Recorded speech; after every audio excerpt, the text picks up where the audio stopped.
Back in the 1800s, there was a man that owned the ground where Waverly Hills sits. He had an only daughter, and she was educated. And she decided that she would like to have her own school once she got a little older. So her father came up to this hill where the building's set right now and built a small one-room schoolhouse and let her teach school to the local children. And she decided that she would name the building Waverly, and that was for her favorite author. And from there, that's how Waverly Hills first got its name of Waverly. Around 1910, when tuberculosis really started, taking its grip on the area, they built a hospital on the land that Colonel Hayes had owned. Within a couple of years, they outgrew that. They had to add on additions. They had originally 40 or 50 patients there, but tuberculosis just kept, becoming more and more prevalent. So in 1926, they built the state-of-the-art hospital.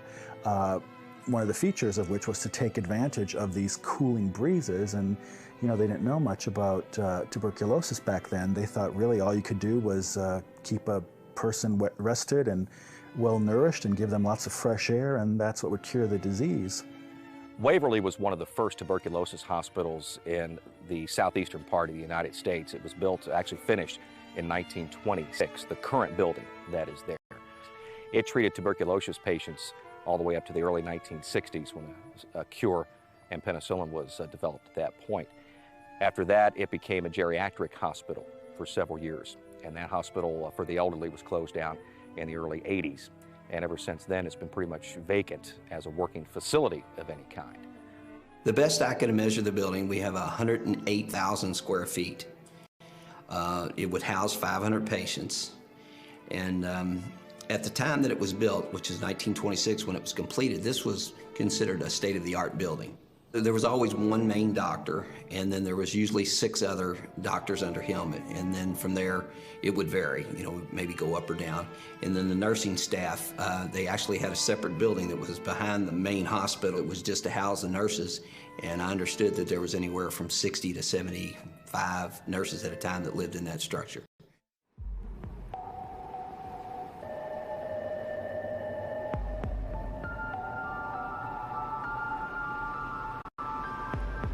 Waverly's paranormal legends have gone back for years and years. People believe that over 60,000 people died there at one time, and reports of hauntings and strange unexplained activities have gone on there for years and years. I've investigated quite a few areas that have been reportedly haunted in the northern Kentucky and southern Indiana area, and Waverly is by far the most active place I've ever been. There are a number of locations in Louisville, but I think the holy grail of hauntings is probably Waverly Hills Sanatorium. They say that's the most haunted place in the United States, if not, on Earth. Most people say 63 to 65,000 people died there. When you look at the records, the experts say there's no way that many people could have died. They said most likely it was tops 8,000 or 7,000 people. But still, you think about 7,000 people dying in one location over the course of 20, 30 years. That's quite a lot.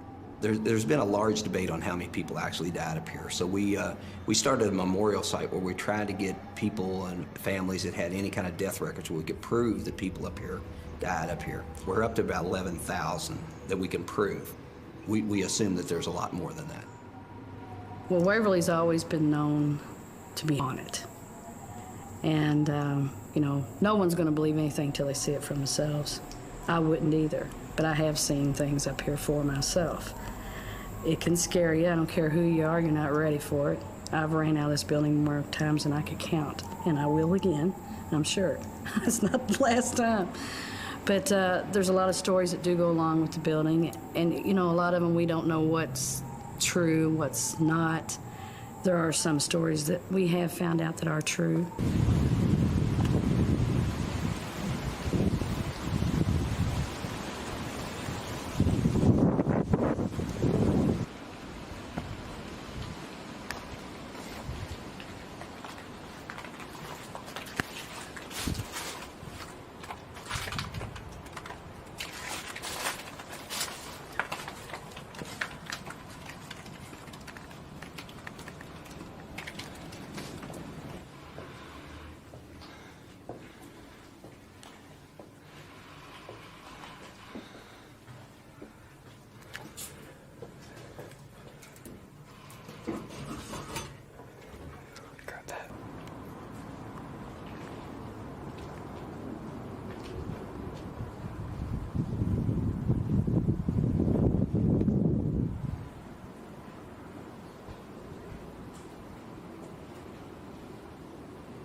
One of the famous stories is Timmy, one of the younger patients. You know, they had a little wing and a rooftop balcony built for the children, and you go there and there's still a swing set up, and they leave balls throughout the building, and supposedly spirits will move these balls. A lot of times it's supposed to be children playing with the balls. And Timmy, I don't know that they have any proof of it, but he was supposedly a patient who died there, and his ghost sort of lingers on, sort of trying to recapture the childhood he never had.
Ralph is supposedly a maintenance man that used to work at Waverly Hills.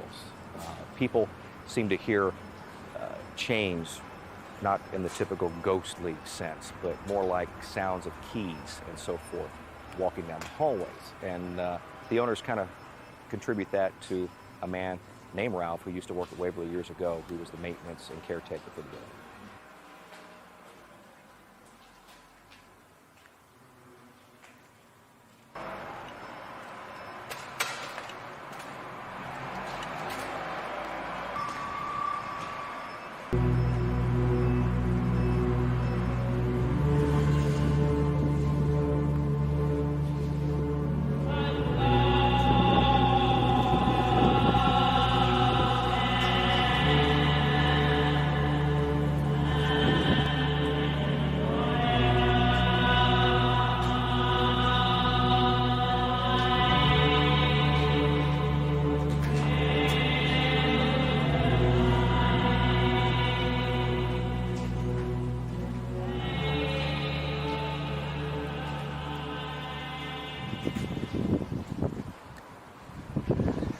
.502 is where the nurses' station was, and one of the nurses hung herself up there. Supposedly she was pregnant and was going to have to raise a child by herself, and patients found her body there, and supposedly room 502 is the most active room in Waverly Hills. People have seen the apparition of what looks to be a nurse in a uniform hanging from the ceiling.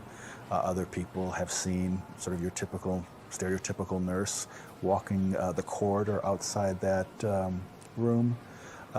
They've seen nurses in other part of the building as well, but they all attribute it to this nurse who supposedly hung herself up there.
Waverly Hills Sanatorium, as it stands today, is much more than just the paranormal background that they may have heard about.